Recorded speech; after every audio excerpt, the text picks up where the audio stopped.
दानम भाई मान लिए, क्योंकि मैं इतना नहीं सोचा था इस जलसा इतना तरक्की से होता बोल के मैं नहीं सोचा था। मैं मान लिए दानम नागेंद्र को। ये हैदराबाद शहर का सिकंदराबाद का शहंशाह है, वो दिखाए। हम मान लिए, हम दिल्ली को भी बोल देंगे। మిత్రులారా, ఈ రోజు ఒక్కటే మళ్ళీ 2004 నాడు ఏ రకంగా అయితే ఈ సికింద్రాబాద్ గడ్డ మీద ఆనాడు దత్తాత్రేయ గారు మంత్రిగా ఉన్న, ఆ రోజు యువకుడిగా ఉన్న అంజన్ కుమార్ యాదవ్ దత్తాత్రేయ గారిని ఓడించి ఈ సికింద్రాబాద్ గడ్డ మీద 3 రంగుల జెండాను ఎగరేసి ఢిల్లీలో కేంద్ర ప్రభుత్వాన్ని సోనియమ్మ నాయకత్వంలో తీసుకొచ్చాడు.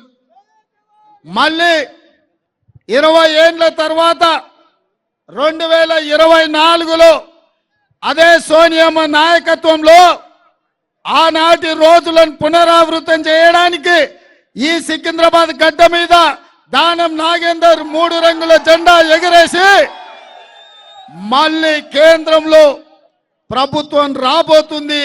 ఇది ఒక గొప్ప సంకేతం.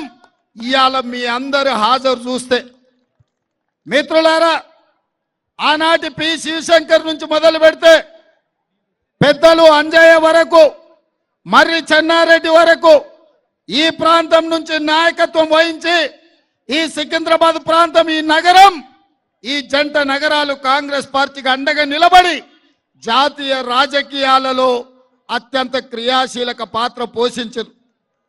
అంజన్ కుమార్ యాదవ్ గారు 2004, 2009 గెలిచిన అనుకోని పరిస్థితుల వల్ల ఆనాడు వారు మంత్రి కాలేకపోయినరు. 2009లో వారి మంత్రి అయ్యే కొద్ది రోజుల ముందే డాక్టర్ వైఎస్ రాజశేఖర రెడ్డి గారు చనిపోవడం వల్ల మిత్రుడు అంజన్ కుమార్ యాదవ్ గారికి అన్యాయం జరిగింది. ఎప్పుడైనా సికింద్రాబాద్ నుంచి ఏ పార్టీ గెలుస్తుందో ఆ పార్టీ అధికారంలోకి వచ్చిన చరిత్ర ఈ సికింద్రాబాద్కు ఉన్నది. అందుకే ఆ నమ్మకంతో, ఆ విశ్వాసంతో, మాంకాలమ్మ ఆశీర్వాదంతో ఖచ్చితంగా సికింద్రాబాద్లో కాంగ్రెస్ పార్టీ గెలవబోతుంది. కేంద్రంలో మన ప్రభుత్వం రాబోతుంది.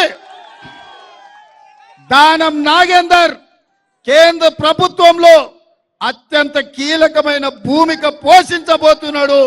నాది బాధ్యత, సికింద్రాబాద్ నుంచి గెలిపించే బాధ్యత మీది, ఢిల్లీలో పెద్ద బాధ్యత ఇప్పించే బాధ్యత నాది అని చెప్పి నేను ఈ సందర్భంగా తెలియజేస్తున్నా.